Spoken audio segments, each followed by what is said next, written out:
myself too is the hunting on Sloan Kingsley. I have no problem with hunting. I'm from a family that has many hunters in it.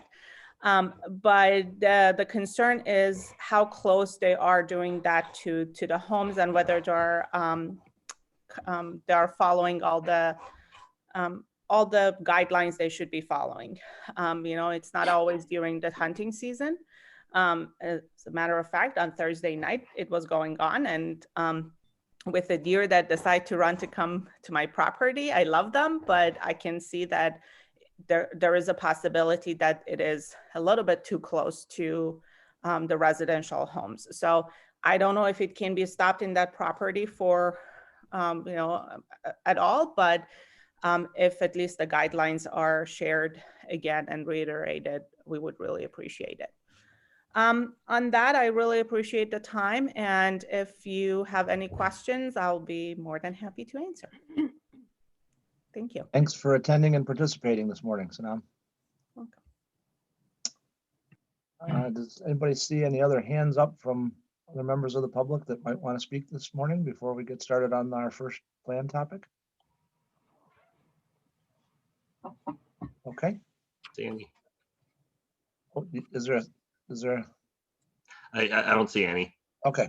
Sorry, I thought I said you saw one. Thank you, Justin. Okay.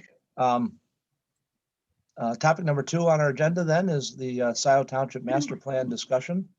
And hopefully everybody had a chance to read Michelle's 1.5-page intro to it, but I'm going to let her open this topic because she's been the one that's talked directly, I think, to Scio, or at least to their planning consultant, Doug Lewan. So Michelle, if you're willing and ready and could give us a little historical background and then move us forward, I'd appreciate it, please. Sounds good. Thanks, Sean. Good morning, everyone. I hope everyone's having a good Saturday morning. Thank you. Thank you. I'll take the silence as yes, and the 2 responses the same. Okay. I'm having too much fun to share it. Sorry. Take up the whole morning. If you get me laughing too hard, Don, I'll just start coughing, and this is just going to go downhill. I'll stop.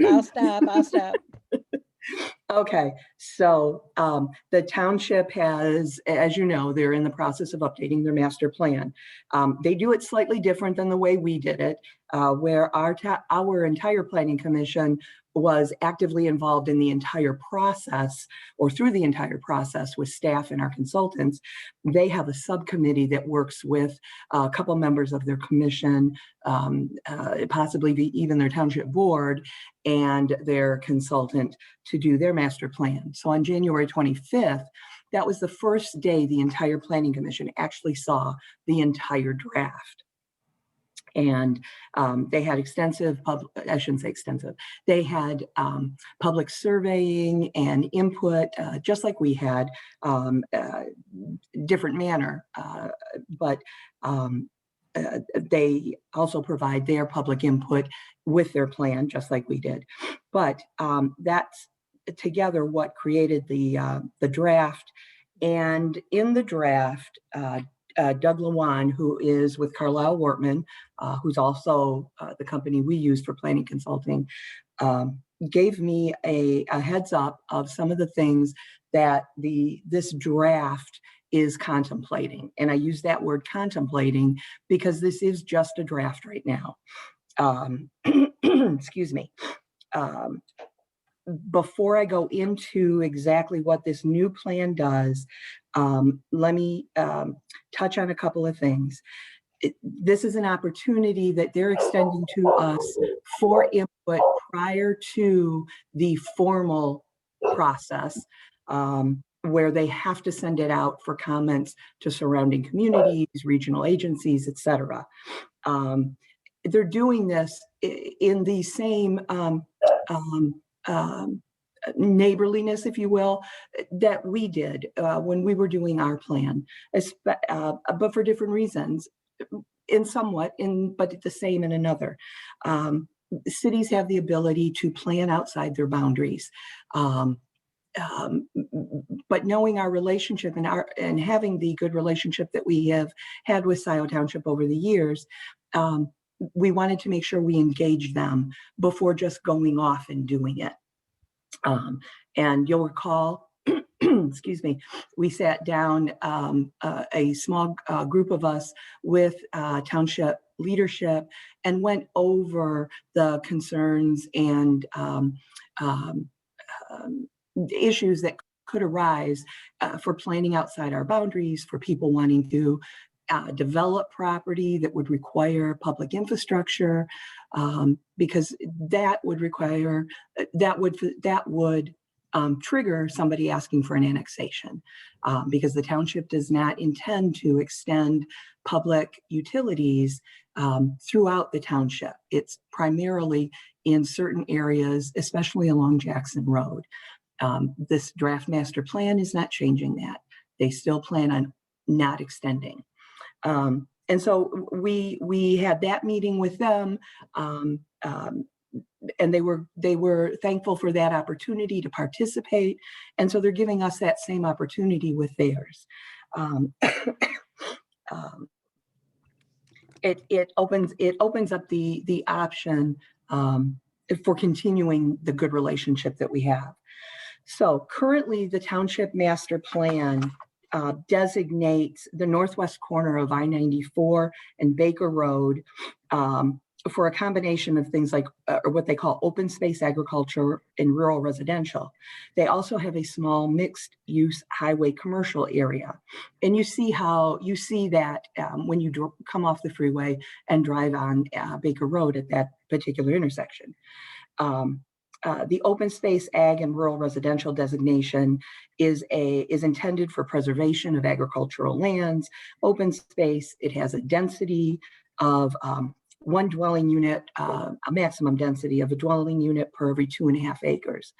The mixed use highway commercial designation, it is intended to provide those locations with very specialized commercial uses that are directly related to 94, as well as some mixed use development of commercial businesses such as office, research, and light industrial. You see that in that little node, basically, at the Baker Road I-94 interchange. That northwest corner of I-94 is also the area where they are currently in the review process for something called the Heritage Encore development. That is a senior living facility that would be, currently planned for some farmland behind the property that you see when you come off the westbound ramp on Baker Road. So there's a portion of it that actually fronts onto I-94. So just keep that in mind for a second. The area along Baker Road, beyond the excuse me, behind that little corner, or beyond that little corner designation of mixed highway commercial, is the area where Sloan Farms is. It's a little bit on the west side, mostly on the east side, all the way up to the township or to the city boundaries. And that is in the master plan currently as open space agriculture and rural residential, but also recreation conservation. And the recreation conservation is a designation that intends to provide that interconnected open space system that preserves significant natural features in the township. They are careful to identify that they don't use that as a way to halt development, but as a way to raise the awareness for potential significant natural features.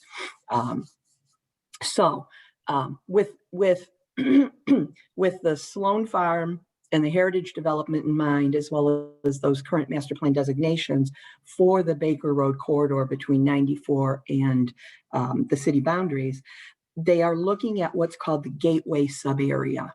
And that would significantly be different from what is currently planned. I'm going to abbreviate it. The GSA would allow mixed use projects at a higher density than 1 acre minimums currently planned. The and they see this development area as a gateway, excuse me, from 94 into the township, but also as a gateway into the city of Dexter and our downtown, which they also recognize as a significant part of their identity, at least according to Doug.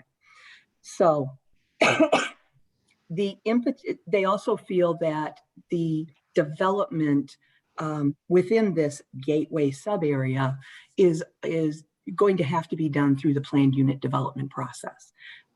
One, because they're going to want to see those significant material and recognizable benefits, often termed public benefits.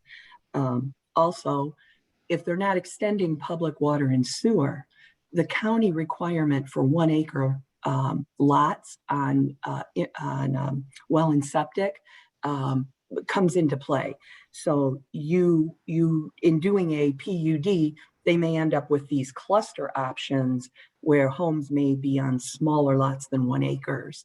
But overall, their density will be less than what it would be in a location that was served by public water and sewer. It's highly unlikely that the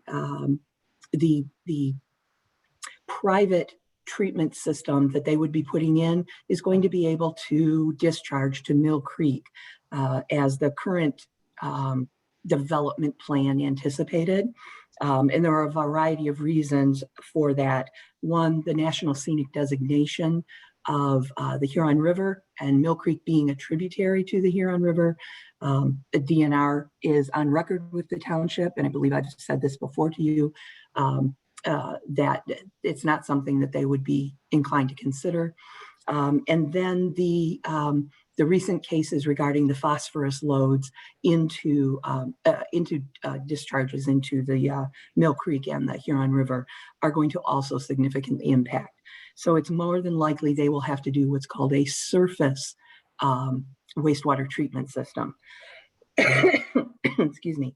The township has a wastewater treatment ordinance for that type of system. And according to Doug, it is very strict. That's something that we don't necessarily have any control over. But I thought you would like to know that nonetheless. Excuse me. The main concern that I expressed to Doug and that I expressed to the Planning Commission is that the change to the higher density residential and commercial is going to put some pressures on the city.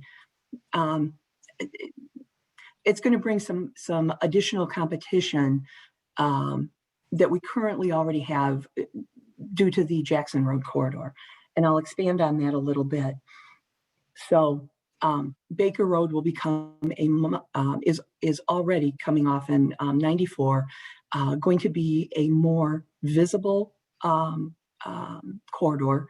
It will be a more traveled corridor. So you've got vehicle trips, you've got visibility, you've got more rooftops, which means you're going to end up with more retail. Retail follows rooftops. With the better visibility, the higher traffic volumes that commercial uses could look to, I am concerned that that's going to have impacts on our downtown and our ability to attract businesses in our downtown, as well as our businesses to be sustainable downtown. But I'm also concerned about those areas in Dexter Crossing, Bushes, and the A.J. Jonah little strip plaza there next to Bushes. Those commercial uses are going to look at Baker Road with a they're going to recognize the benefits that Baker Road has, and they could look to to relocate. Is it going to happen like 24 hours after this were to go through? No, but it is something that that I think is something to consider. Excuse me. The you've heard from Sanam this morning what the Dexter Crossing residents' concerns are, and I think she articulated them very well. She did at the Planning Commission, and she did for you this morning. While the permanent closure of those stub streets after development were to occur, that's something that should be discussed, whether you would really want to permanently close those stubs, because they would provide some connectivity between neighborhoods, and that's something to consider. But as far as at least a temporary closure while construction's happening, or now that construction activity in Dexter Crossing is done, could those be temporarily closed? I think that's definitely something that should be discussed by council with Scio Township, and definitely during the construction process. The hunting as well, too close to residential. And I seem to recall that this is an issue that comes up across the state with the expansion of residential development into areas that have been more rural in the past. I'm not exactly sure how the state and the DNR handles this, but I think it's worth doing some investigation. The Planning Commission was very receptive to the township's offer to review their master plan. And the Planning Commission would really like to take this opportunity to engage the Township's Planning Commission in more of a joint exercise, if you will.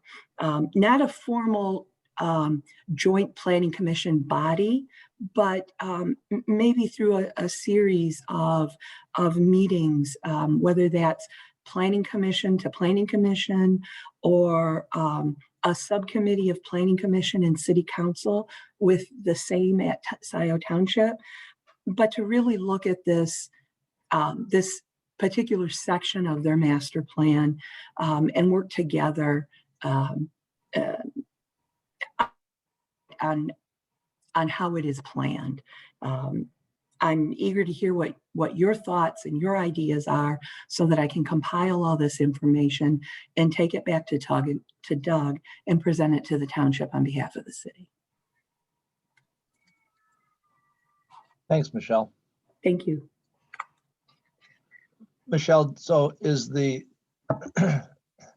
gateway sub area then, just for my understanding, would extend from 94 on the west side of Baker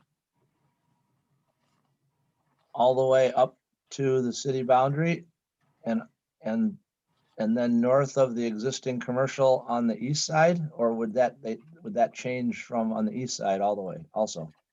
So I'm looking at their plan currently, and I'm looking for their map so that I can tell you. So the gateway sub area would, and I can put it up on the screen if that would help. Sure. Is this in our master, is this on the master plan that you sent us? Yes, it is. It's Give us page give us a number then. page 59. Okay, Oh. thank you. And excuse me. If you bear with me real quick.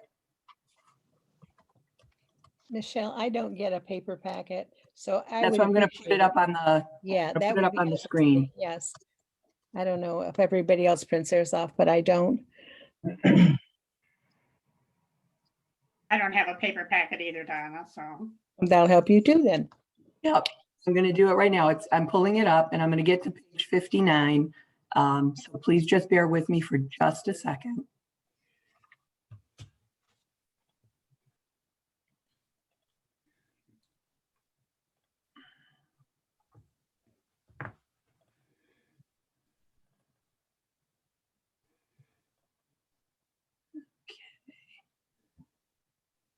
It's loading.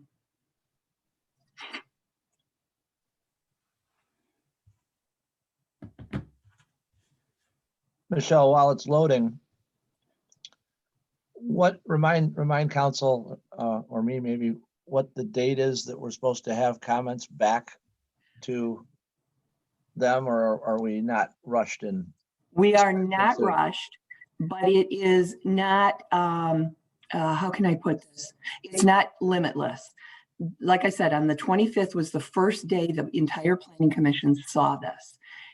And, excuse me, when they saw it, they only got through, I think Doug said, the first couple chapters, which would have been, Okay, that helps a which lot. would have been like existing land use and community plans and community goals and policies. But I don't know how in depth they got through all of that. So my suggestion would be that we plan to provide feedback and our request for what we'd like to ultimately do with the township for their next plan. So, okay. Do I have share screen options, Justin? I'm seeing it. Okay. I already have it up, Michelle. Oh, cool. Thank you. Thank you. So as you can see, there's a peach area that runs basically from the Ann Arbor boundary all the way to Scio Township's west boundary. Then the northern portion of that kind of follows I-94. The dark pink or light magenta where it says Gateway Sub, you can see it goes from 94 all the way up to the city's boundary with the city. Now, the interesting thing is it does not go all the way along the entire south boundary of the city's city. So that portion that's Sloan Kingsley portion isn't part of this Gateway sub area. So the concerns that Dexter Crossing residents had with preferring low density, it looks like that would still stay the same way. But to be perfectly honest, I have not reviewed their Mill Creek sub area in depth. But again, that would be something that we could provide comment on. But the gateway is the east and west of 94, but only to that point, but only to that point where the Sloan Farms development ends on the west, and then it's entirely on the east from that portion up. Yeah, so when I glanced at this prior, that's what I remember, and I think the picture is real helpful. There's some context here. I mean, that the pink area, gateway sub area, only actually touches a very small portion of Dexter Crossing. Actually, it doesn't touch Dexter Crossing at all. Correct. Interestingly enough. So, one question I would have for Scio is, the gateway is an interesting term. Is it a gateway out of Scio? Or a gateway? Is it a gateway? Is it a gateway for us, or is it a gateway for them if we go visit them? So, like I said before, Scio Township, according to Doug, views Dexter, the city of Dexter and its downtown, as part of its identity. So the gateway is into the city, which is, they consider historically part of their neighborhood, if you will, not something that they own or they're responsible for, but they have it's their connection. Okay. So it is a gateway into the city. It's a gateway through their community. It's a gateway from 94 into the city. So do you know, as you come up Baker and you get past Marshall, which is the Mhm. road right under the words sub and area, Yep. right? As you get north of Marshall, there's what I'm going to call a mini, I don't know if I should say industrial park or not, on the northeast corner. And there's a road that I can't think of that goes off right at the bend, just Mhm. before the bend to the east. Mhm. Is that whole industrial sub in the gateway sub area, or is it, I can't, It- there's a, like, It appears that a portion of it is, Sean, at least a portion of it. what would the logic be on only having a portion of it be in there? That would be a question to ask Doug. And it may be that these areas aren't necessarily parcel specific, but more or less, think of it more like a macro element, not a micro element.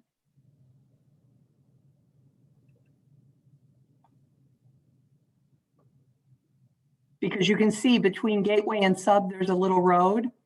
That, I think that's part of what you're talking about. It's back there where there's a couple of businesses back there. One of them is the balloon place. Another one is the I forget what the name of that's called there, but it also where the statues are that are along the road there. Right. That company used to be in the city here, and now it's out there. Donna, I see you have your hand up, and Jamie Well, also. I do, just I have a really quick question. When they put this together, do they have new categories or zones that they've added, or have they always had all of this stuff on the table? I'm sorry, Donna. And I guess that it's hard for me to. Did they add to this proposed master plan any new zoning areas? You know, have they always had Gateway Sub on their books? Have they always had? Okay, so this is some new stuff then. Yes, this is all So new. there probably was discussion to talk about how to get some of this stuff in and the impact on the city. Okay, okay. That helps me. Thank you. You're welcome. Sean, I think Jamie has Yep. a comment. Yep, I'm just waiting for Donna to finish. Go ahead, Okay. Jamie. Oh, Sorry. I'm all done. Thank you. Thank you. Yep. Yeah, a couple of sort of random things because we talked about a few things. It does say right in their master plan, it says gateway to the city of Dexter. Okay. Regarding, yeah, I think two other comments. So in terms of, business or commercial opportunities in the city of Dexter, one thing that came to my mind, I think, is the Grandview Commons, where I think that was originally residential on top and maybe commercial on the bottom, or retail or something on the bottom. Is that right? Right, our plan called for, in that area,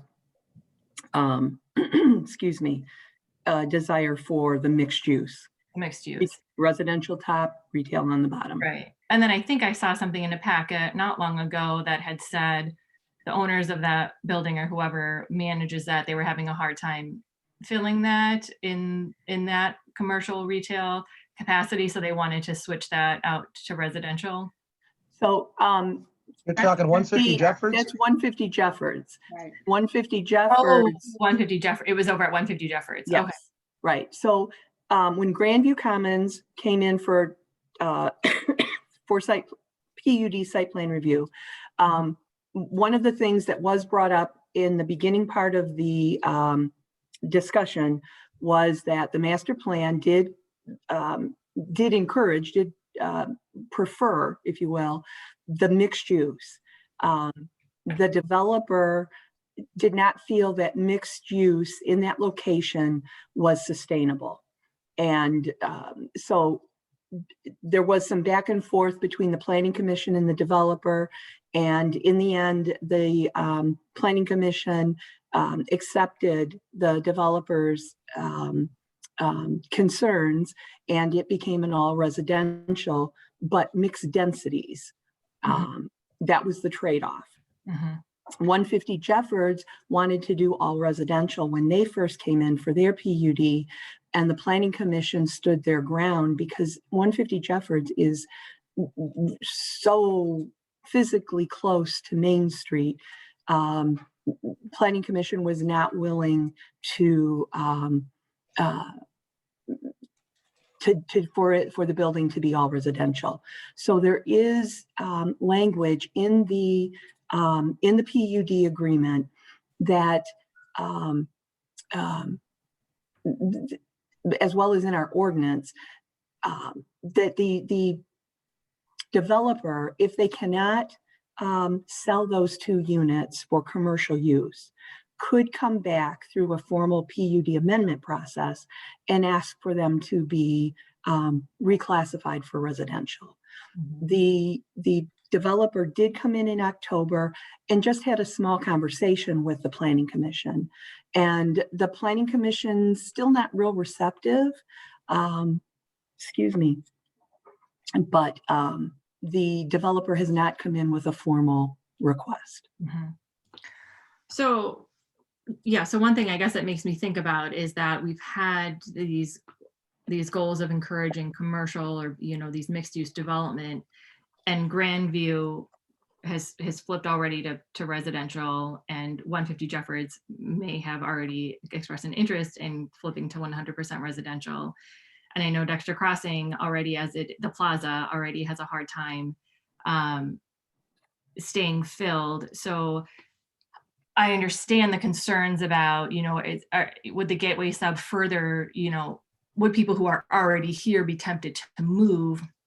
I may be less, without more information, it would be hard for me to know whether I think it would prevent new business activity from locating, because it seems like my perception is that we're already maybe struggling with that a bit if these brand new buildings are having a hard time getting commercial to go into their, to the lower levels. So that's just one thing that made me think of is what is our current level of ability to attract commercial development, given we've had some new developments where it seems to have struggled. We have an existing development, Dexter Crossing Plaza, that has a hard time staying filled. I'm sure there are a lot of nuances and intricacies to all of that, but that's one thing that comes to mind. So sort of said that's there. Yep. My thoughts about that. And then in terms of the Sloan Kingsley Farms and the comments from Sanam representing the HOA, I appreciate those comments. And I live in that subdivision and moved here a year after Sanam did. And I suppose maybe I was aware of those stubs. I'm not quite sure. One thing that would seem strange to me is, and I would need to see another example of it, where, I would call these subdivisions, I guess, where you would have subdivisions that are part of separate municipalities or townships or cities, whatever, that connect in a way where it almost seems like it's one subdivision, because I know here on Farms has also the Orchard River Hills, and that's a distinction that's sort of lost on me and maybe even to many of the people who live in that subdivision, because it seems like one. To me, it seems like one, but I know there are separate entities over there. But that's at least within the same, governing body. To me, it would seem strange to have adjoining subdivisions that are not ruled by the same governing body. I would probably also have concerns about traffic coming, as a thoroughfare. I don't know what the restrictions are on that. I would be in favor of temporarily blocking it for construction purposes. I don't live on Wellington, but when I campaigned, I talked to a lot of people who lived on that street, heard the same thing. What else would I want to say about that? So I guess, when the time came, or, whenever it would be relevant, I'd be interested to having a conversation more about temporarily and or trying to permanently close those stubs and what that might mean for either entity and the people living on either side of it. If I could address one thing for you, Jamie. Yeah. So one of the reasons that 150 Jeffords is having difficulty with the retail is because they don't want to rent it. They want to sell it. And most of the businesses coming into downtown, especially right now, are smaller, in many cases, startups, or even whether it's an office, whether it's retail, commercial, and they don't have the financial wherewithal to buy the property. Okay. And so it's really limiting right now the market that they have to be able to attract someone. Possibly, if we have not had COVID, there could have been office uses that somebody might have gone into. As a matter of a fact, they did have someone before COVID hit seriously talking with them and going through the process of looking at purchasing one of the units for residential on the second floor and using the first floor as their commercial. COVID hit, and they decided they weren't going to go forward. Mhm. Okay, that's helpful. Was Grandview the same situation where they wanted to sell instead of lease? No, Grandview didn't want to do commercial at all. Oh, okay. Yeah, Grandview was industrial Mhm. and switched completely from that to the proposed mixed density residential. So I'm sorry, I must have misunderstood. That was never proposed to be a mixed use development at Grandview? No, Okay, so only 150. Okay, only, thanks. yeah, only 150 closer to town, Jamie. Okay, thank you. Why? I think you had your hand up next, and then I saw Paul's pencil waving, so we'll do Y, and then Paul, if that's okay, please. Yeah, and the comment I wanted to make was sort of just addressed by Michelle. I just think we need to be careful in assuming that we're having a hard time filling commercial spaces when we're dealing with a developer who never wanted commercial spaces in the first place. I just, the motivation to not fill them may very well be there. I don't want to speak for them. I'd like to ask them that directly, but I just think we need to be careful about assuming that. Okay, thank you. Anything else? Okay, Paul? Well, just a couple of minor things, then before I get started, if you look down at that map, it says Silver Lake subdivision, but it's not Silver Lake, it's Sister Lake subdivision, and that is exactly what it says in the narrative to the left of that. So that should be corrected for them. You see that, Michelle? Yes, thank you, Paul. And then it's, which I said before, it bugs me to death that they use these old maps that the city of Dexter does not have. Mill Pond up in the upper left-hand corner, that same map. It's a river, a creek that goes through there, and there's not a dam there now. And if they would update that, it would make some of us much more happier in that area too. Now, so I'm trying to figure out what a gateway sub area is. Okay, and so I try to think about places that are off the highway like we are, and yet they're connected by a straight line to that. And if you go down 94, the first one to come to is obviously Chelsea. And you start there as you come off the freeway, and there are a lot of fast food places there on that spot. There are some businesses that have been established there, like the Chelsea Lumberyard. There's the new shopping center where the grocery store is there. And then you go down and it's filled up with these smaller places. And then you get to Jackson Avenue. Where Jackson comes in there, the old US 12. And then it starts getting to residential there. But everything from there all the way to the highway is pretty commercial and very, very, very high density there.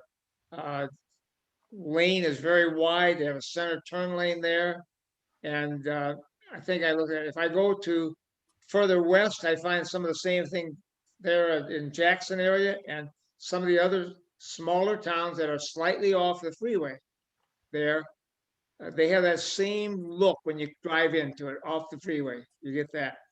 I'm assuming that's what this is going to look like in the future, minus maybe a few other things that they're putting in the gateway sub, like that senior center and all that. So I don't know if we're gonna be able to stop that, but I don't know when it says gateway, to me, it seems to me very commercial. and not very attractive. And I don't know how many of those businesses that we will have in our present area will be impacted by that type of business at all, okay? So I don't know if we should be concerned about that or just aware of it, but I don't like that look, never have liked that look, but that's the way you always see the looks coming in off of that. That's one of the reasons that we've kind of not wanted to have a bypass around the city either, because we knew what would happen then on that bypass. It'd be that same thing over there on Parker Road. So some of us have been concerned of that for a long time. So I guess I'd like to know a little bit more about what they really mean when they're talking about this, because a variety of land uses and zoning districts are found within the sub, as well as underutilized and vacant property, gateway to the city of Dexter, high density residential uses and commercial. The only high residential unit, I guess, there are two of those, and one on Marshall Road that I see. So for the senior center there that they're talking about, and then of course the Sloan property. I don't see any other piece of property there that could be turned into that unless you buy all those houses along there and tear them down and buy them out for, you know, a high price and eliminate them, and then start putting sub shops and McDonald's and more things along that area there. Mhm. It becomes very suburbanized, very, Very quickly, yes. very quickly. And then, you know, I don't know if we're able to stop that or if it's just going to happen. It's not going to happen in my lifetime, but it's in a period of time, it's going to be look just like Chelsea does, from the freeway all the way to US 12 Baker or Jackson Avenue there, and that's what it's going to look like. I don't know if we can stop that, or if we want to stop it or what, but we got to have that discussion. And I don't know why they would want to do that, other than for the tax dollars. You raised some good points, and I think it's worth talking with them about, Paul. And let me just somebody review for me. Sean, Dan, you were involved in this. What was the difference in when we worked with Jim Heisler before and his subdivision? What was the difference between point A and point B of the amount of money they would have to put in for either this, which now that's the first, I don't know what a surface district treatment facility is. I'm on a watershed council. I don't know if we got any of those in watershed council at all. I've never heard of that term used before. I know what the private sewer is. That's what they got over there on Jackson Avenue, on the corner there of Parker and Jackson Avenue. So I don't know what that is and what it's effective as you mentioned with the phosphorus, and what it also is in the other potential contamination into the creek. But there's going to be I don't see why we would want to agree to anything like that when we have a park that is having this creek run through our land, our city, and along the edges of it, and enter into the Huron River and be potentially have a contamination problem like these other ones have, as well as the phosphorus issue, which we've spent a lot of money for. So tell me what the difference was in why we finally rejected Sloan property back, what, 5 years ago, 6 years ago, whatever it's been. You mean when Heisler came in and asked for the annexation? Yeah. And we went through that process? Yeah. What What was the difference in price that he had to pay to go on our sewer plant and not? Which we would have Dan, you have your hand up? Yeah, I wanted to answer the first question. What I've heard, what they're proposing to do is a big giant drain field with basically a headworks building in front of that to remove the solids is what they're looking at now. Whether that's true or not, but and I didn't even know that was possible, but that's what I've heard with their wastewater facility for part of that development. I don't know if it's up by 94 or back towards Salone's, but that's what I've heard. I heard any of their activity was going to be across the road in the space that they have between Baker and the creek, Right. because they still have some property there. Right, because that's where they wanted to discharge when it was discharged to Correct. Mill Creek. But They don't, to the best of my knowledge, they don't have plans yet for a surface discharge. Those would have to be developed if they decide to go forward. Currently, their project is on hold, waiting for the master plan to be completed. So I can tell you that in Lyon Township, decades ago, when one of their first large subdivisions with a golf course went in, Tanglewood, that developer did a surface water treatment plant. Years later, the township, through an agreement, took over that wastewater facility, and that's what they use and have extended through their entire township to provide utilities in the township. So it went from a private system and is now a public system. My understanding is when you have those large facilities, there are two types. It's either a direct discharge to a surface water like a creek, a river, a lake, an ocean, or you've got surface water discharge that basically filters out the solids, which are then trucked away. And then whatever left, it just sort of slowly goes through the ground and recharges. And I'm using very generic terms. Sean, you'll be able to be more specific as an engineer than I can be. Well, look, what I've learned is about being an engineer is you try not to be very specific because you'll be wrong as soon as you open your mouth that way. I think the confusion when I, at least in the industry, when I understand the word surface, it usually goes with water. It means you're discharging to a lake, a stream, not usually a lake, more like a stream or a river, something that's going to carry the water away as opposed to settle in a spot. What Dan described is like a community septic area. I mean, think of an individual home that would have a septic field. In that situation, all of the solids and wastewater would settle out in a tank, and over time you would empty out the tank. But the water, the premise of a septic field is the water essentially leaches back into the ground. Okay, everybody understands that concept. Dan used a good word, headworks, and that's a term that we should be familiar with because we just invested in significant effort in our headworks. At our plant, we have, I think, a plant that discharges to surface water. Okay, our wastewater that comes into our wastewater treatment plant goes through our headworks process where it takes out the grits and the fines, and then the heavy solids get settled out through the treatment process or used by the bugs.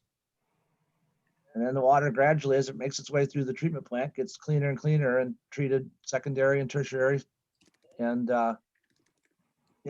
then flows out to Mill Creek, which turns into Huron River.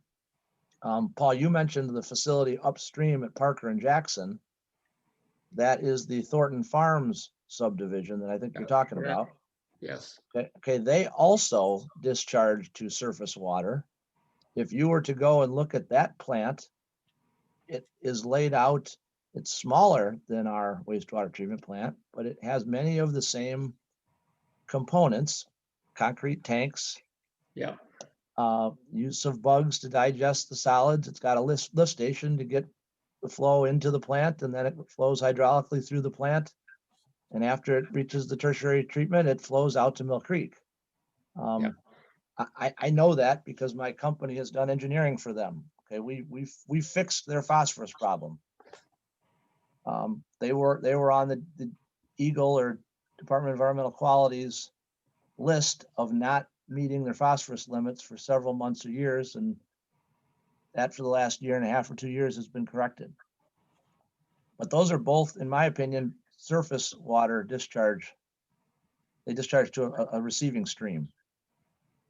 I don't know if I'm helping answer the question, Paul, that you asked, but I think, you know, the real concept here is private versus public. Okay, that concept gets mixed here. I mean, the homeowners association at Thornton Farms or the condominium association at Thornton Farms, they own that plant. And they have an NPDS permit, just like we do. Yep. Here in Dexter. They're responsible for it. They have to hire a licensed certified operator to take care of that, just like we do. They, you know, it's not all that different. You can call it private because it's not owned by a government, but it serves, I don't know how many homes are in there, 250 or something like that. Yeah, 250, I think. You know, there's 250 public people that own that make up that condominium association, that their association is responsible for through their water and sewer rates within that little subdivision. It's not owned by a government entity. Okay. And that's where all this gets kind of confusing. The other part of your question, Paul, was when Heisler's company, Peter's Building or whatever, and his partners, I think it was Higgins or something like that, when they requested that we review that annexation idea, there was a cost associated with bringing a large or a long run of sanitary sewer from the Sloan property down, I think, the east side of Baker to connect somewhere in the vicinity of the roundabouts right near Dan Hoy and Baker. Yeah. And I can't recall the exact cost of that sewer, but I think it was like $1.5 million projected or somewhere in that range. Dan might know. Yep. But the issue was, though, that our plant was going to have upgrades at other components. There were other components within our plant that would have been limited, and they would have had to make plant upgrades. And I can't remember what they were, a clarifier or I can't. Activated sludge tanks, clarifiers. It was significant. It was really significant, and it was into the millions of dollars it was going to take to be able to accommodate that sum.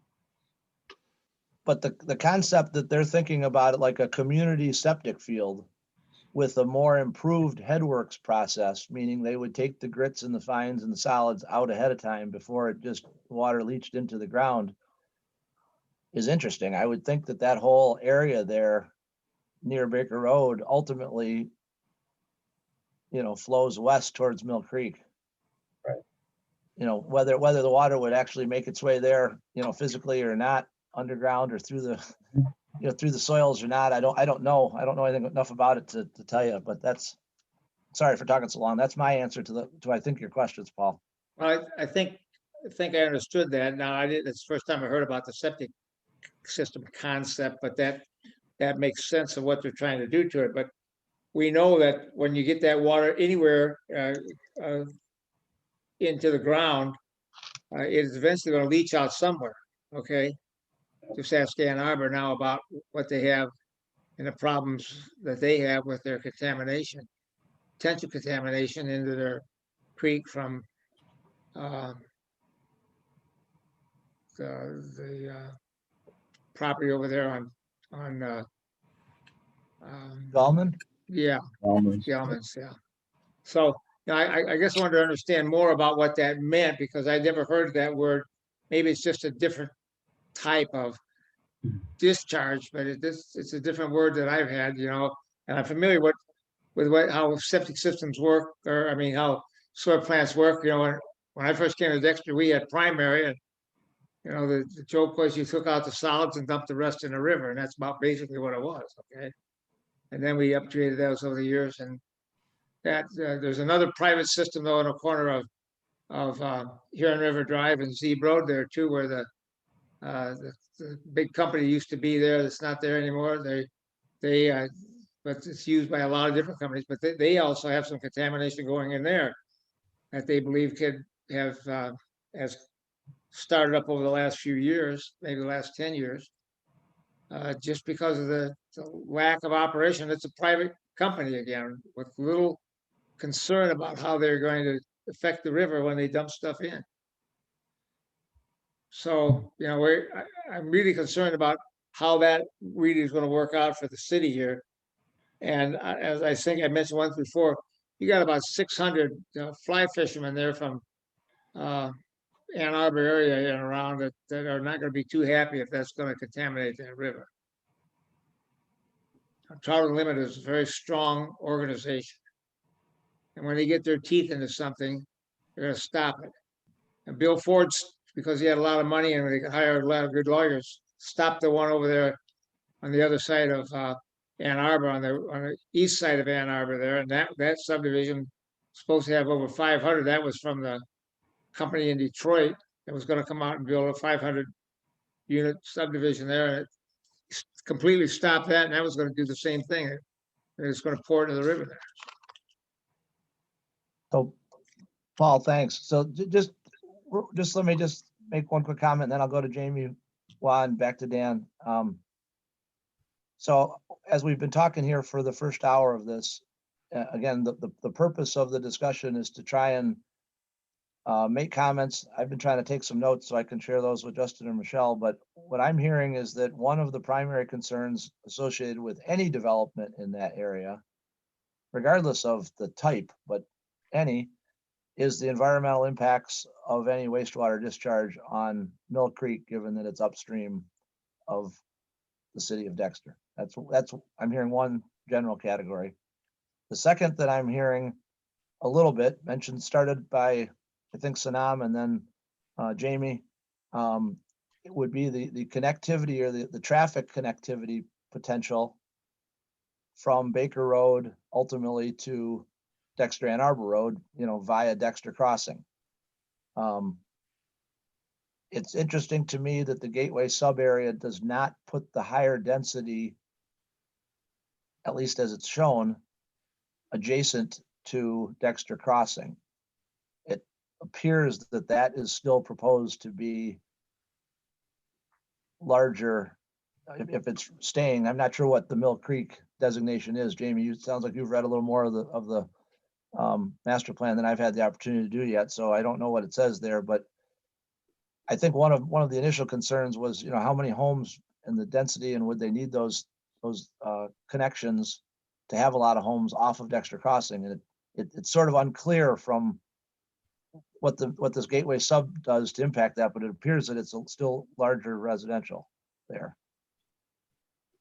And then the fourth question, or third question, I guess, relates to if they do allow more commercial or mixed use, whatever mixed use is. It's always the great question in zoning and planning, mixed use. Whenever you don't know, you call it mixed use. Would that have an impact on, our mixed use areas or our commercial areas that's what I've heard so far. That's where we are, like an hour in. Wah, I'll let you go first, and then Jamie, and then, or did I get them backwards? That just sort of, I just wanted to sort of bring it back around and say, when is our next opportunity to give feedback to Scio, and what the heck are we going to say to them? So you sort of just covered all that. So I think I'm good. Well, if everybody agrees with the general concerns, my thought was that we let Michelle prepare some type of written summary of our concerns, maybe, and maybe she adds to it that from the Planning Commission, and then we get a chance to see that before it's officially sent off as a whatever. But I think that's kind of what I'm thinking the direction is, to be determined, I guess. Jamie? Thanks. Yeah, and we don't need to sit on this topic for much longer, but I did send over to Justin to have him pull up a document that the owners of that property had submitted to the Scio Township Planning Commission. I think it was just this past September. And in that document, they have, because I think they brought it to their attention to say, hey, you guys are working on reviewing the master plan. We would like to consider that you increase the density potential for that property. So there are two maps. So this first one here, if everybody is oriented, Dexter Crossing is up on the top, Baker Road's over there on the left. This also illustrates where that potential wastewater treatment location is. So there are two maps on pages 5 and 6. So this first map, my quick glance at this document, I read it more closely this past fall, was that they would like to have this greater density, which I think I can look at it over here on my own screen so I can scroll a little bit, is 263 units, I think, and then is requesting to use both of the stubs into Dexter Crossing in the upper right. So you see, over on the left, it's more of the potential like multifamily or attached. So they have the darkest ones, age-targeted condominiums, efficiency condos, detached condos. And then closest to Dexter Crossing, they're calling those single-family lots. They're saying that's 1.08 density units per acre, if that's what DU means. So 263 units. And then if you scroll down, Justin, to the next page, I don't know if this is what they had originally proposed or if the next page is all single-family lots. Yeah, you can scroll all the way down to page 6. Yeah, so it's all the same color. So then that's another potential plan. And that one, I don't know if you can see on the upper right, they only propose using one of the stubs into Dexter Crossing. Anyways, if I just wanted to draw this document to people's attention, it's something that either could be added somewhere, whatever, it exists. It seems relatively current. It was presented this past fall, and it helped illustrate some of the things that we were just talking about. So I wanted to pull those up. Thanks. Mhm. Yeah, and when you look at like just the map that's up there now, assuming that there would be, if you come off of Baker Road, assuming that there would be a stop sign, you come in and then you got to go left or right, right? So I'm assuming there's a stop sign there probably. Then whether you go left or right, there's a stop sign to the left, or cruise up before you get to a T, you're going to have a stop sign. It's connected, but the reality is it's probably not convenient necessarily if you were trying to get north, especially with the roundabouts and no light at the roundabouts now. You can get through that intersection of Shield and Dan Hoy very quickly and over towards Bushes if the concern was that somebody was going to try and cut through for that matter. Just one perspective. I'm not saying that it's right or wrong or easy. Maybe I'm making it sound too easy, but it looks like a lot of stopping to me in a lot of very low, speed areas. Mhm. Yeah, I mean, I think even one stub is preferable to the two stubs, and the two stubs. So I guess I don't know how many homes are in Dexter Crossing, if it's right around 100, and maybe Sanam could weigh in on that. Let me scroll on my own. So 263 units versus 197. So they're proposing almost 200 units, even in the lower density version, and then an additional 60 units. I don't know what Dexter Crossing is, if that's something, that's double the size or not, but. I think Dexter Crossing is almost 300, right? Is it? Yeah, I don't know. Dan, thanks for waiting. I had a couple thoughts. The first thought is, why don't they bore underneath the highway and connect Ann Arbor? And I'm guessing that the reason that isn't right now being a consideration may be the same reason they didn't want to bring these developments into the city of Dexter, but I don't know. It's the cost. They do have water on the proposed new development area, but they don't have sewer over there. So they're looking at other options, but not the option of the city of Ann Arbor. After everything everybody's talked about, we believe there's going to be an impact. I don't know if it's with these two new developments, if that makes it more cost effective for them to approach the city. I don't know. And I don't even know if that's something council is even would consider, I guess. That's it. Or, excuse me, Dan, you said the two new developments, this one here and then the senior center on Marshall, is that what you're talking about? Well, to me, it's two different developments. We had the first one that was proposed at the pictures up, right? That they came to us with bringing into the city, and now we got this new one that's just on the other side of 94 that stretches down towards Mill Creek, Parker Road. So I don't know. I don't know if that would cut the cost enough for them to want to come to the city again. I have no idea. Can you unmute Sanam and Marie, Justin? Sanam, question? Sorry, I just wanted to say that the Dexter Crossing is, I believe, 265 units. right now. And I appreciate Jamie putting this map up because so the last meeting of Scio Planning Commission, or the first one, was one on 25th, and the next one is this Monday. And they, when they were discussing, knowing that I was there and I made a similar statement, they said that currently what they are part of their proposal and thinking is the maps that just was put up. So they kind of like paused on those because of the master plan. But if they are, after reviewing their master plan, they're thinking of getting back to the developer to talk about the first one versus the second one, the more dense one versus the less dense one. Thank you. Marie? Dexter Crossings is 260. That's all I wanted to say. Okay, great. Thanks.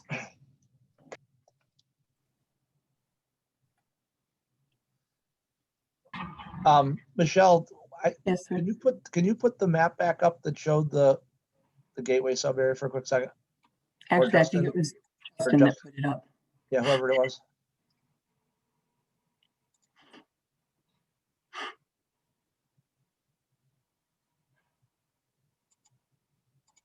You see it? I can, yeah. So Michelle, I was wondering, just looking there while we were listening, up near the city's, up near where Shield Road would be, Mhm. if everybody can picture that, there's a little section within the city that is in blue or light blue, or Uh-huh. whatever that teal, whatever that color is, teal, that they're Mhm. using for the Mill Creek sub area. Yeah, why would they show that? Are they planning outside their borders there? And then do they also need to show or acknowledge, the schools, the high school is technically a 425 area that is not identified there, that is technically right now, at least in the city, through whatever the 50-year agreement would take it out to be, 2047. I'd have to go through the rest of the plan to see if the 425 areas are shown anywhere, Sean. I don't recall them being, but that's a really good question. And that little green, the sea green area that you were circling with whoever was using the cursor there, the little sea green area in the lower that fronts onto Shield. the Shield. They are not, the township technically cannot plan beyond their boundaries. I didn't think so. They can't. So I if think that's just a mistaken border. correct. Yeah. I'm looking. So one of the things we would do is to make sure that they update their map properly. And Okay. I think, like Justin said, that's just a mistaken oversight there. Okay. My last question on this topic is, other than the Gateway sub area, does the master plan propose any other changes on borders to our area? As you drive out Dexter Ann Arbor Road, going east past Bushes and past where the Country Market, used to be, Right there's down the Dexter Ann Arbor corridor area, you mean? yeah, so it's up there, just to I'm pointing with my mouse, but you can't see it probably, but up to the, yeah, Right. Nope. Yes, right there. Yep, right there. There's some properties there that have had some interesting changes to them. There's a large berm that was built right along the road, and there's a big building that's been put back in there, and there were a whole bunch of buses back in there before. Are those zoning areas changing or? No, according to their master plan, Sean, the existing land uses there are primarily low to medium single-family residential densities. The higher densities become closer to the city of Dexter. The office, industrial, commercial uses focus is on Baker Road between Marshall and 94. So in other words, into the Gateway area. And they identify both the Huron River and Mill Creek as major natural features. So development along Dexter Ann Arbor Road is not, they're not looking to make major changes there.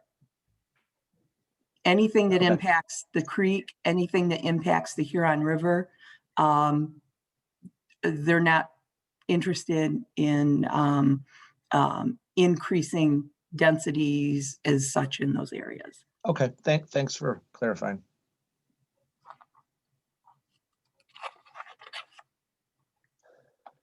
Well, one other thing, Sean, and we discussed this with our recent OHM update meeting.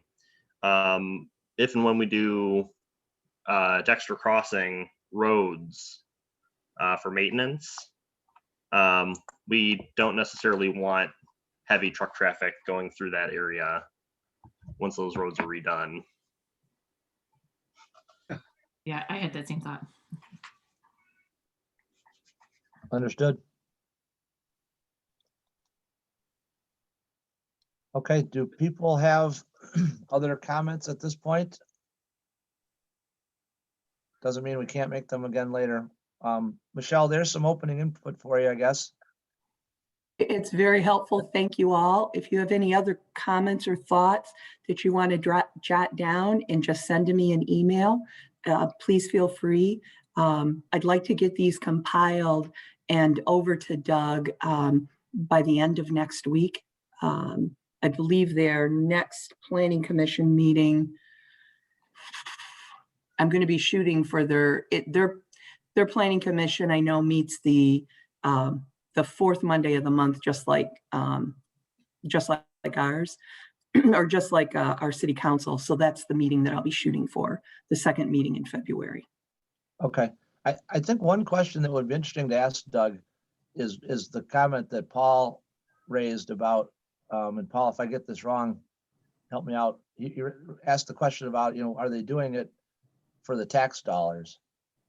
And I would be interested to understand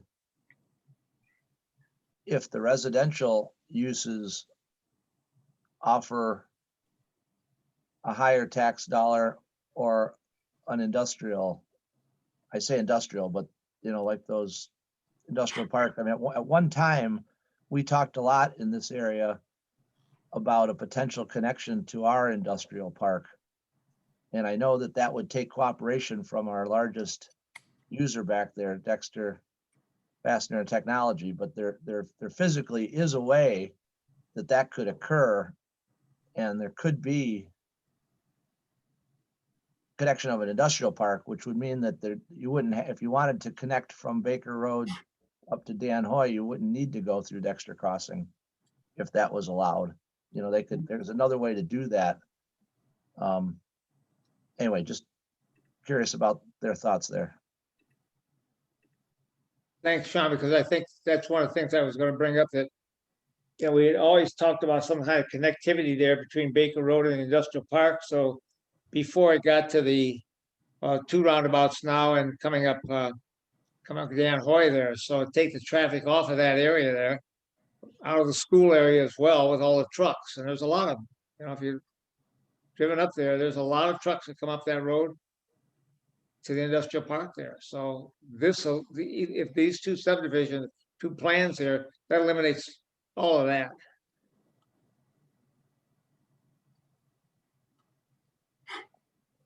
Okay, well, let's it's about 10:20. Is it okay if we switch topics? Wah has her hand up. Yeah, I missed. I'm sorry. Go ahead, Wah. I'm sorry, I missed it. One quick thing. I pulled up the Scio Township meeting list, and they do have a planning commission meeting on Monday. Just so we're aware. Okay, thank you, Wah. Yep. Thank you.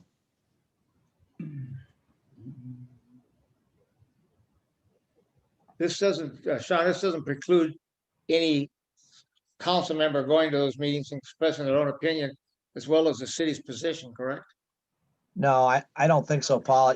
One of the things that I know has been asked and then maybe it's clarified is that I don't think that they actually ever had a public hearing on either of those two maps that well, they might have tried to have a public hearing, but they didn't notice the people in the city that are adjacent to those properties for those two plans, right? Is that correct, Michelle? So the Sloan Farms, which would include the Sloan Kingsley property, Right. no, when they held their preliminary PUD plan public hearing, that did not include any residents of the city. At the time, the township clerk did not understand that they had a responsibility to notify outside their boundaries.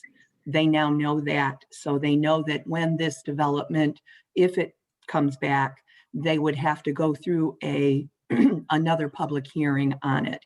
And the residents of Dexter Crossing, as well as all those industrial property owners, will be notified. Thank you.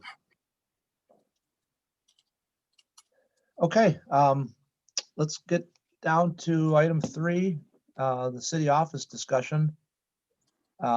If you've had any chance to look at your packet that Justin sent out on Thursday, there's quite a bit of information related to city offices and the idea of temporary space or permanent space, or do we move or do we stay or do we wait? Do we own, do we lease, that kind of thing. And I know we don't have Zach here today, but I think that there's the potential for a very long discussion, maybe multiple discussions on this. And I thought it made sense to let Justin review what he's put together and anyway, have a dialogue here today about that topic.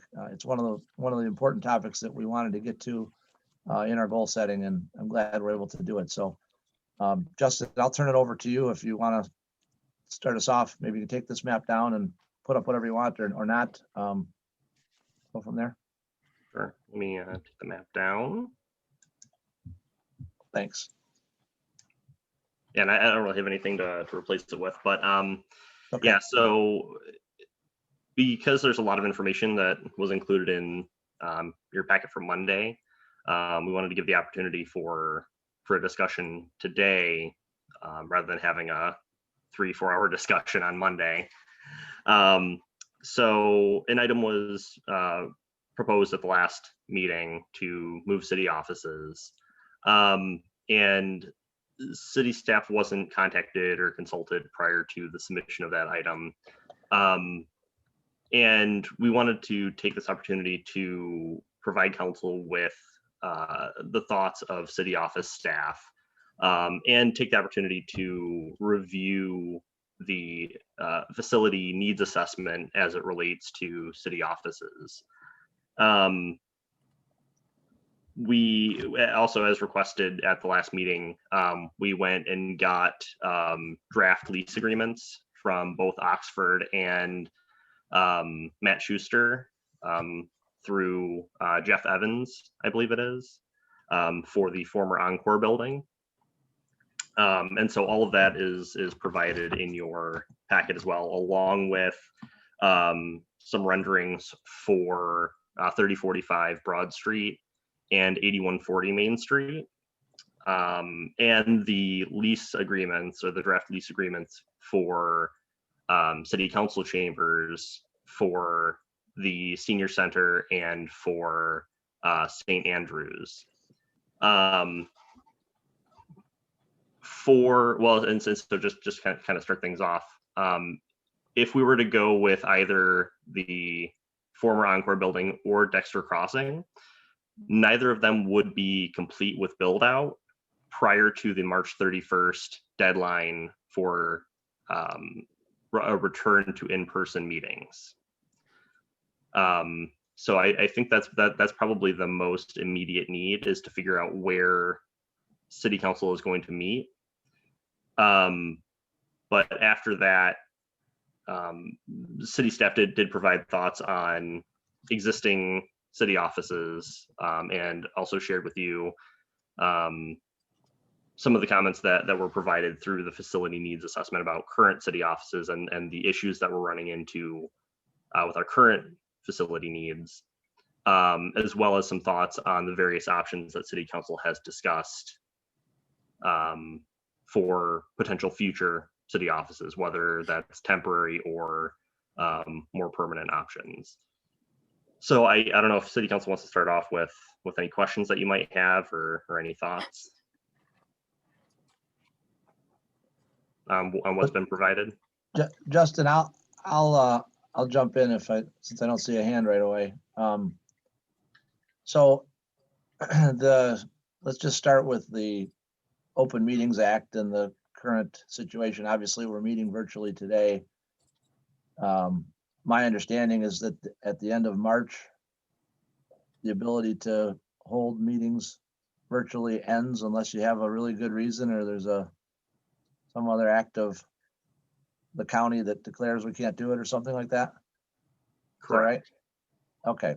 So in all likelihood, starting with our April meeting or the month of April meetings for our series of not just council, but planning commission, DDA, etc., we need a space to be able to have those meetings in public. Now, I suppose the legislature could extend the virtual window.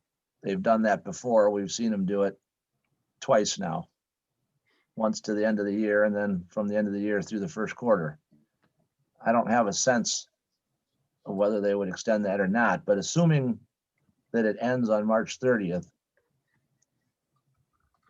your packet here has two options. One is an $80 per meeting or $80 per whatever. Was it out? 80 per meeting? Per meeting. Yeah, okay, $80 per meeting for the St. Andrews Church facility, and then 150 for the senior center. You know, I'm personally willing to pay the lesser amount and try the St. Andrews. You know, that seems to me like we should figure that out.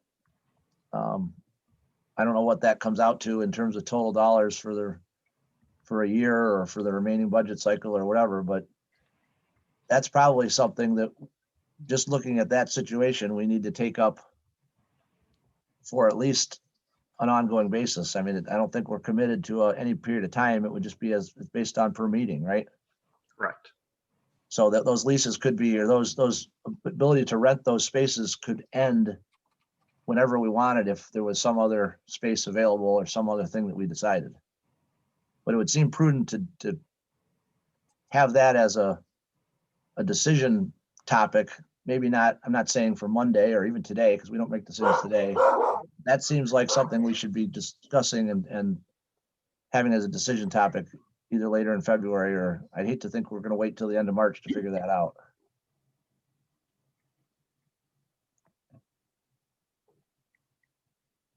Jamie, see your hands up, please. Yeah, I guess there's silence. I'll just say I agree. I would also be in favor of the less expensive option. I didn't really notice any other major differences between what the two spaces would give us. So yeah, I would be happy to consider that action item as soon as we think it makes sense. Okay, thank you for that support on that. Yeah, really the major difference is that the senior center has a sound system that we can plug microphones into, or council can just speak loudly. But both have a bathroom available. Mm-hmm. Both have available parking. Both have a big enough space. I believe an opportunity to store our bin on site. They both provide tables and chairs. We would have to do setup at both. Setup and breakdown. Donna? Yeah, do the whoever you were negotiating with, or whoever negotiated, does Encore know that we have an option for $50 a month? And is there any room there to negotiate, since At the senior center, there's a closet to put your stuff in and that sort of thing that you might not have at St. Andrews. And it's hard to put a dollar figure on all of that.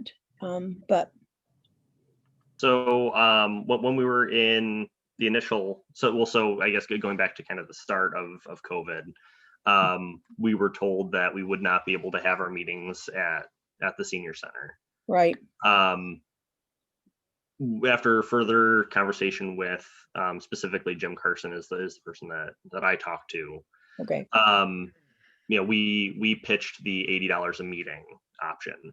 Mhm. It's my understanding that he talked to Dan Cooney at the Encore, and they came back with 150 per meeting. My assumption in that, and this is me reading into the situation, it may or may not be correct, Sure. that their goal is to basically split whatever fee we're paying between the two of them. Okay. I see. And so that's why it basically doubled. Yep. And there really isn't any room then to probably negotiate it. Okay. Thank you, Justin.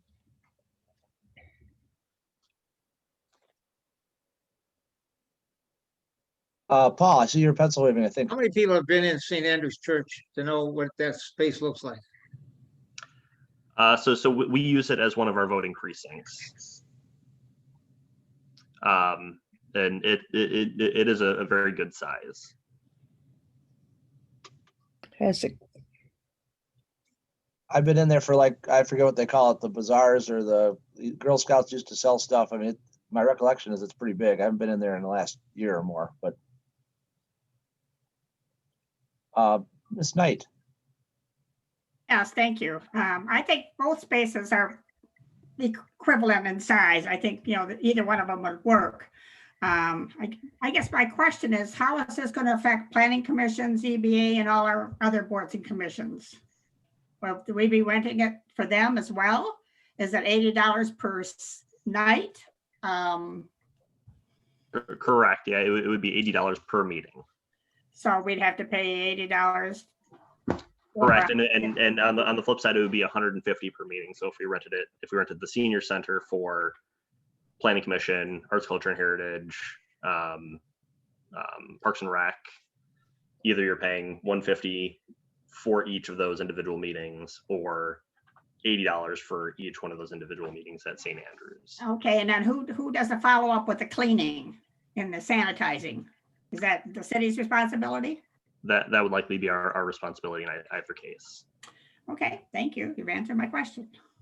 Julie, just a quick follow up, and Michelle, help me if I'm remembering this right, but wrong. But I think in December, before the state legislature extended the Open Meeting Act from December 31 to March 30th, the DDA actually voted to use St. Andrews. Yes. We were looking at options for what would they do in January, and so they're certainly committed to that option to pay for their share of whatever that usage would be.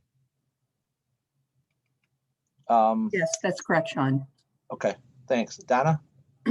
Oh, I didn't take it down. Sorry. Okay, Gone. who am I missing then? I don't see any other hands.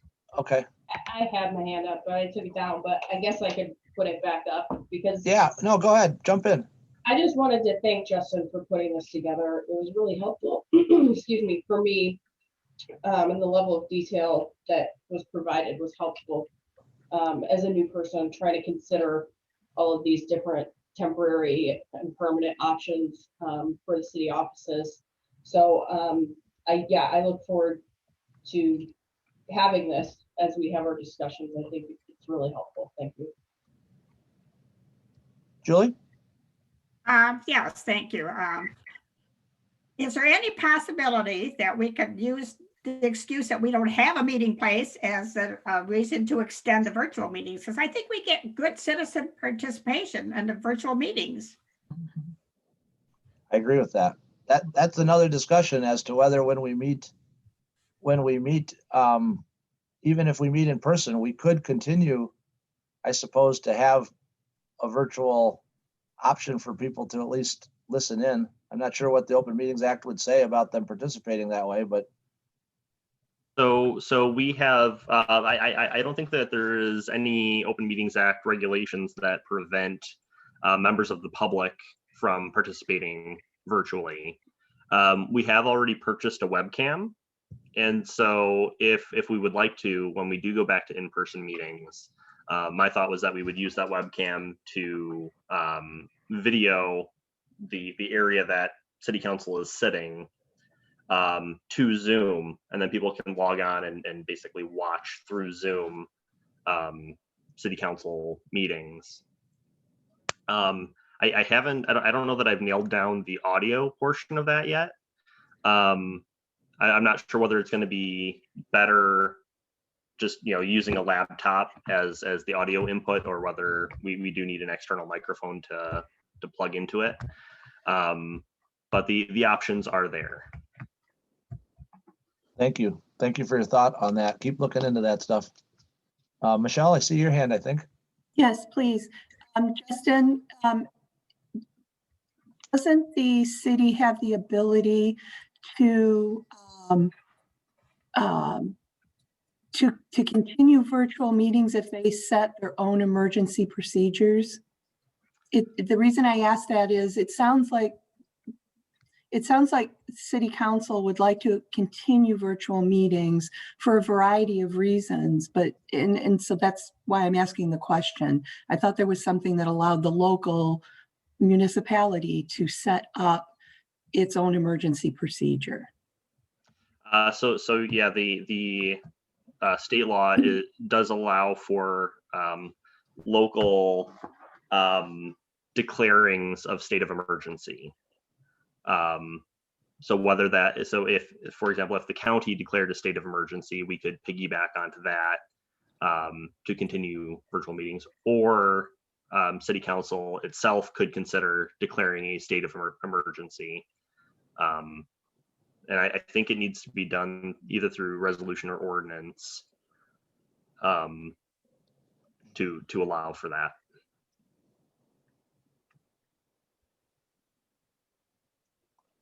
Is that what we want to do? I would not be in favor of that. I don't think. I mean, I think if we're meeting, I mean, I'm open to considering it. I don't know how that would look to people if it seems like we're hiding behind something to not meet in person. But I agree with the points of, however we can get public participation, if it's, we're physically in person. I think that maybe is how the school board has done it, where they're in person, but they do allow remote participation by the public, whether it's through Zoom, whether we're, putting it up on YouTube, something. I mean, I would feel comfortable personally being at an in-person meeting of City Council. Maybe other people have different health concerns or other reasons why they don't personally feel comfortable, and I would be happy to consider that. But I don't know if I would want to go so far as to enact a local state of emergency to allow our meetings to stay virtual. I guess in my opinion, we are in a state of emergency. We don't have a place to meet. An interesting perspective, Julie. Oh, it's good. It's good. All right. Paul, go ahead. Yeah, I guess that's a great question of whether it's viewed that we are Jamie hiding or trying to not be accommodating to the public. But I don't know how many of those people would come out anyway, knowing that they just want to get out of the house, that they would come to a council meeting just to get away from it. Okay, but they may. I don't think they're that exciting, but the point being, I guess, is that there are some of us that are still a little older than you, and I mean that some of the others you, but they maybe not feel that good about being in a public yet.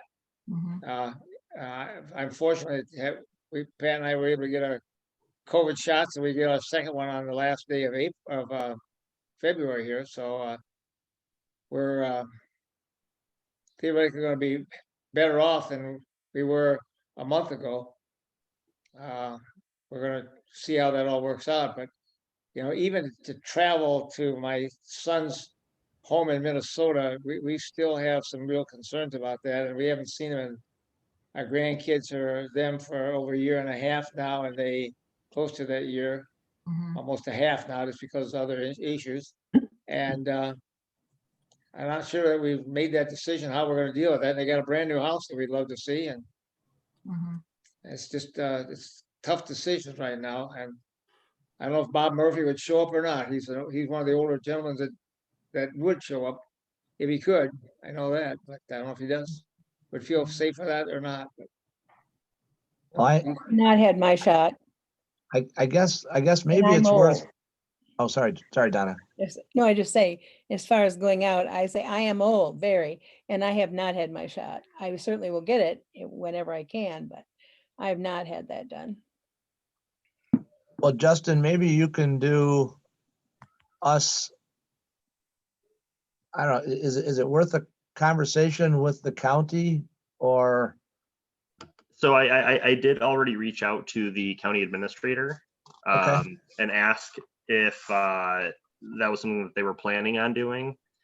And the response was basically we're waiting to see. Yeah, you could have predicted that. waiting to see, is that what you said, Justin? Yeah, Yeah. they're in a wait and see holding pattern. Well, I think, you know, as one of 7 here, I mean, we all need to be comfortable for each other.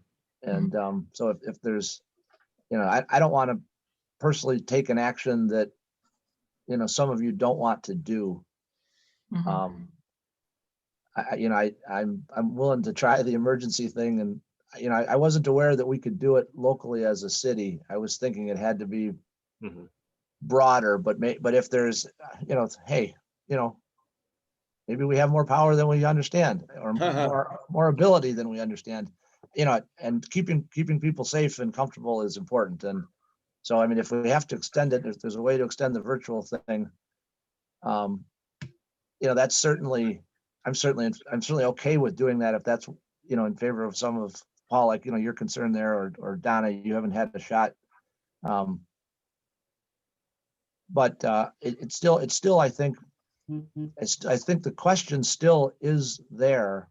There might be other boards that do want to try the in-person thing, and having a space to meet. You know, I still think we should be thinking about signing up with St. Andrews, even if it doesn't kick in April. If it kicked in July, there's no sense. We might as well have that figured out, so it's not something that's a question every time we approach the deadline. Correct. I agree with you. Was, thanks for letting me talk in front of you. Of course. That's what you just said at the end is basically what I was going to say, is like, you know, in response to what the county said, the wait and see, which nobody's surprised by, and I think is a reasonable answer at this point. I don't see a reason why we can't choose, you know, St. Andrews, and if that's what we're going to choose, and say, hey, like, you know, sort of the same response, wait and see. Like, this is what we're going to do when we do it. We just don't know when it's going to be. I don't see why that's a problem. I also think that, like, I don't know, I think some of this discussion is just premature based on that whole wait and see thing. I mean, we still don't know what's happening with vaccine rollout, and things are still changing every day. So it is what it is. Yeah, I mean, at the rate that they're delivering or giving a lot of vaccinations each day. I mean, there's no question there. But I mean, the last time I looked, what are we, only like 11% vaccinated, or I forget what the stat is. I mean, we have a long way to go. Yeah. You know, where we'll be at the end of March, I don't know. But even if the number is only, you know, 45%, which is a bigger number than 11, it still means that most of the people are not. So, you know, I would guess that the prudent thing would be to extend the virtual meeting allowance, but I'd still think it makes sense for us to have a backup plan in place. I mean, if we never use it, or it gets delayed in use, I don't see a problem in signing up with them, is my thought. Agreed. Yep, I agree too. Okay, Justin, you want to, we got about 15 minutes left. You want to at least introduce some of the other thoughts there or some of the other things relative to the other parts of your memo? Sure. Is that okay with council? Is that okay if we move on? Yes. I- Yes. Ms. Paul, I didn't know that we were going to have that discussion, so I kind of just took the information I had that we were going to look at. I got through the goal setting and the information we had for today, and I started on Monday's goal setting and their work session and some of that, but I didn't get into all the details of Justin's report there that is in the packet here. So I guess I'm going to be a little behind on all that. Is there any reason we can't delay that and have that discussion, all that on Monday, including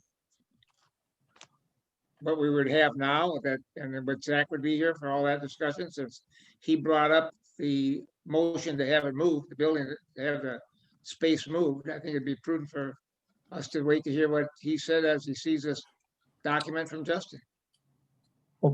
Well, if council wants to end early on it, that's fine, Paul, but my thought is let Justin have 10 minutes or so to just share what's in the thing.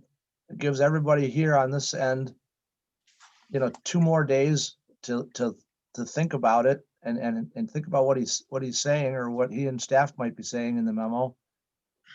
I realize that some of it's probably going to have to be repeated or gone over even for context when we start on Monday, but I'm pretty sure Zach's read the memo and knows what's in there. So we might as well use the time since we planned it. I don't have any problem. We're not making any decisions. I mean, no decisions. Let's just listen and hear them out. And if there's key questions, I mean, maybe there's something that there's a question that one of the 6 of us has that Justin might have to look into on Monday that would be beneficial for the Monday discussion, that comes out of this. I'd rather be able to have that information on Monday than not have it. So. All right, so can he make sure that when he refers to something, that he indicates where that would be, whether it's in the packet that we have for Monday or where he's going to talk from? That's all. Okay. So I can follow along. Thank you. Yeah, fair enough. Sure. And everything that I am going to refer to or would refer to it would be in the packet for Monday night.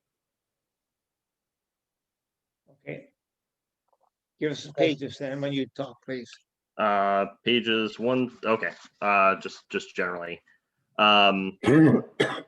So kind of starting on page 163 or on page 63 of 136 for Monday night's packet. I introduced the facility needs assessment as it relates to city offices. Currently, we are in an office that has a total gross square footage of approximately 2,568 square feet, with a usable square footage of 1,746 square feet. The facility needs assessment calls for roughly 7,000 square feet. And that is for both city offices and council chambers to be in the same place. Council chambers is estimated to be about 1,200 square feet of that 7,000. So even if we were to roughly double the usable square footage that we have right now, that would get you what we have now plus council chambers. Where we are currently at 8123 on the second floor of the PNC Bank, we're paying about $10,800 per year for that space. And for as long as I've been around, we've been renting city council chambers at the senior center. And that has actually been our way of contributing towards the senior center for the last, however many years, through our rent to them. And that has been roughly $8,000 to $9,000 a year in rent to the senior center. The options that were discussed at the last meeting, either Dexter Crossing or the former Encore building, are a lot more expensive. I mean, kind of starting with the Dexter Crossing option, and this is on page 70 of Monday night's packet. We were able to get a draft lease from them, and once everything is built out, the base rent from them would be about $15 a square foot, or about $51,000 per year, just in base rent. An additional, I think it was about 4% or 4.5%, would be additional in CAM charges, and Michelle can describe to you what a CAM charge is if you'd like it. But that's an extra about $15,000 to $16,000 per year in rent. The actual build out costs to move into Dexter Crossing would be roughly $240,000. And that's with 2 bathrooms at the rear, which means, again, residents coming into the office who needed to use the bathroom would have to walk all the way through the city offices. If we wanted to add an additional bathroom, it'd be an additional $20,000. So looking at roughly $260,000 to $270,000 in build out costs. You also have, we would be responsible for all of the utilities. We would be responsible for premises maintenance, including certain capital costs, including but not limited to if there's an HVAC system that exclusively services that unit, and tap fees, which would be a little between, I think it was $2,000 and $3,000. We also have at that location Jazzercise next door, which holds evening classes. And unless you do like a secondary wall to mitigate some of that sound, they blast their music at a good pitch. So if we're having a city council meeting in the evening and they had a class, chances are if the council chambers is on that side of the building, we'd be able to hear that music and the class that's going on next door.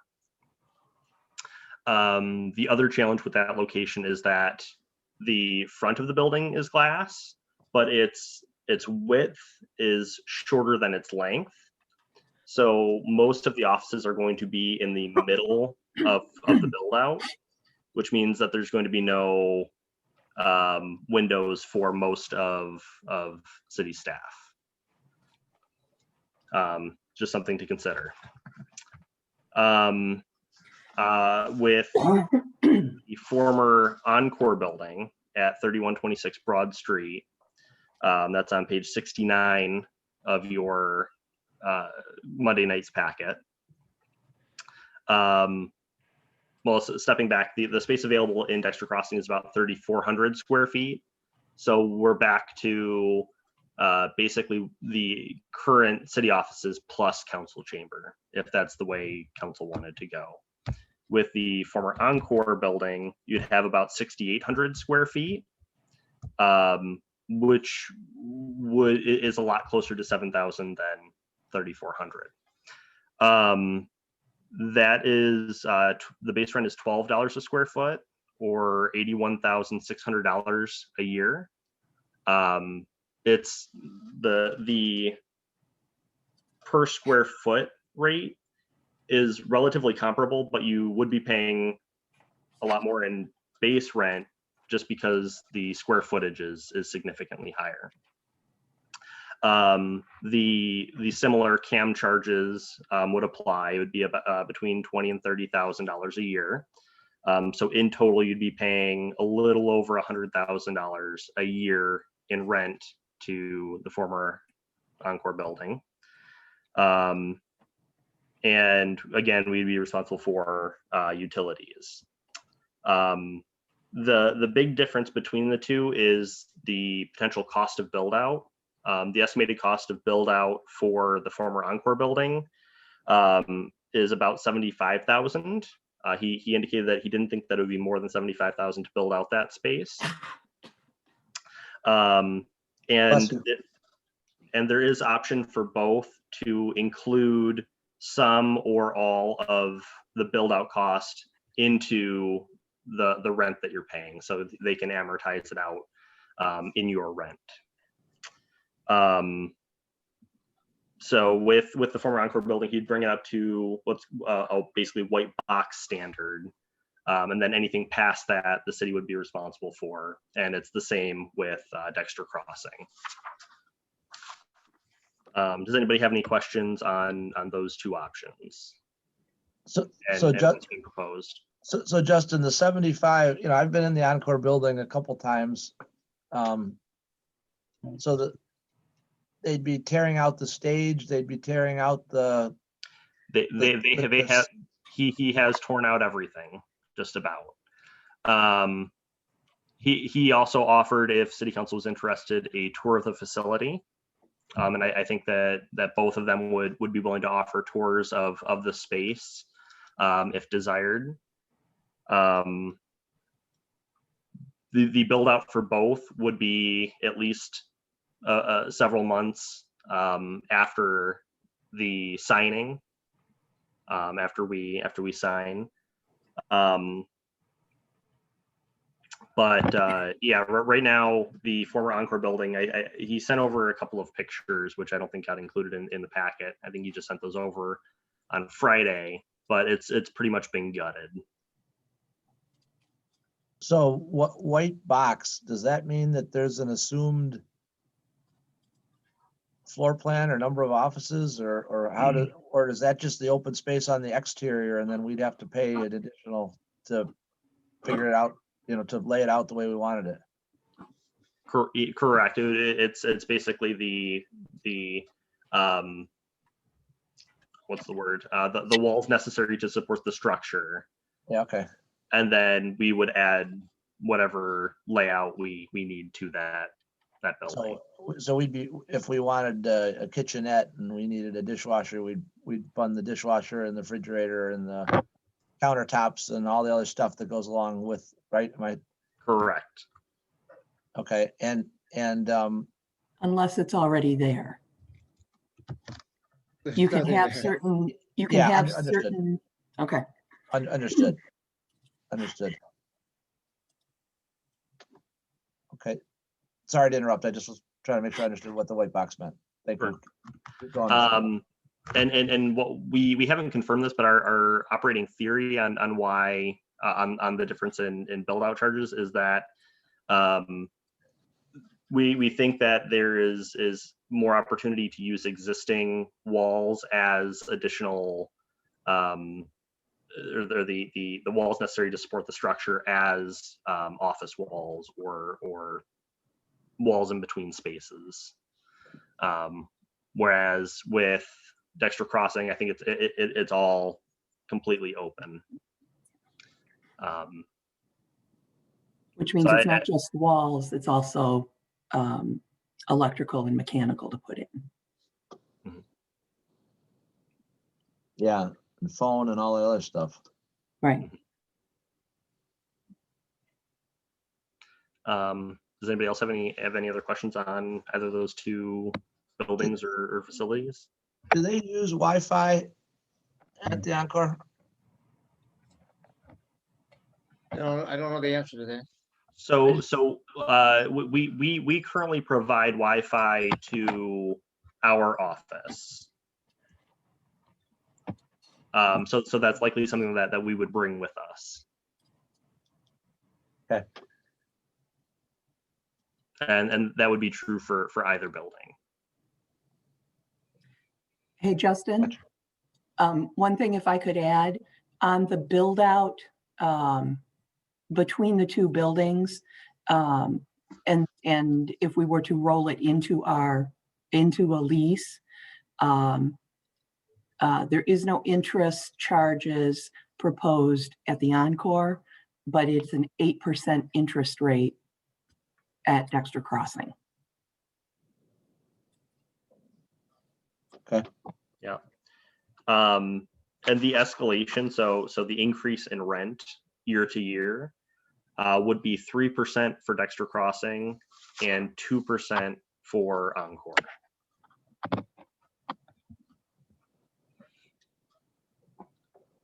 The minimum lease was, I believe, 5 years at Dexter Crossing and 3 years at the Encore. So for 3 years at Encore, I mean, just roughing this in, you said $108,000 or thereabouts between the 81 and the 27. So that's 325,000 plus at least $75,000 to get it to a white box, plus whatever else it would be to put it into functional use. So he's going to bring it up to white box at no cost to us. The 75 would be our build out cost to add in whatever offices and all right, so all right. we need. Okay, so 325 plus the 75. So over 3 years, it would be approximately 400,000 that we would be putting into it as anticipated.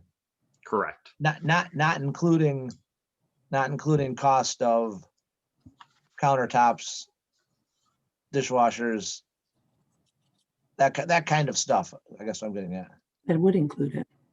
That includes the cost of all of a kitchenette. The 75,000 that he's projecting as our build out would include those things, Sean.